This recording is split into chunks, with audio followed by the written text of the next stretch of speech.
America Israel కలిపి Iran మీద బాంబులు వేయడం స్టార్ట్ చేశారు. Is type of full scale of war. ఈ నేపథ్యంలో ఈరోజు నేను ఒక వీడియో చేస్తా. ఏంటంటే ఇక్కడ మన స్టూడెంట్స్ ఎవరైతే మన ఇండియన్స్ ఉంటారో ఆ దేశాలలో ఎక్కడైతే ఉంటారో వాళ్ళంతా రిక్వెస్ట్ చేస్తున్నారనమాట ఇండియన్ గవర్నమెంట్ని, మేము ఇండియాకి రావాలనుకున్నాం, ప్లీజ్ హెల్ప్ చేయండి. కానీ లాస్ట్ ఇయర్ ఒక ఇన్సిడెంట్ జరిగింది, అది ప్లే చేస్తా చూడండి.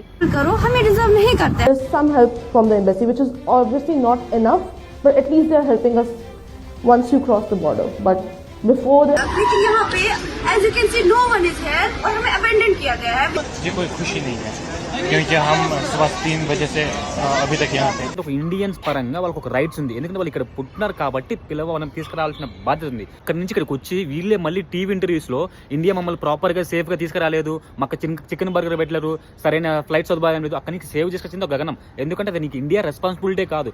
సేవ్ వచ్చిన తర్వాత జస్ట్ బీ ఏ థ్యాంక్ఫుల్, అంతేగాని ఇట్లా బ్యాక్ బోన్ నుంచి మన ఇండియాని మనమే పొడవకూడదు.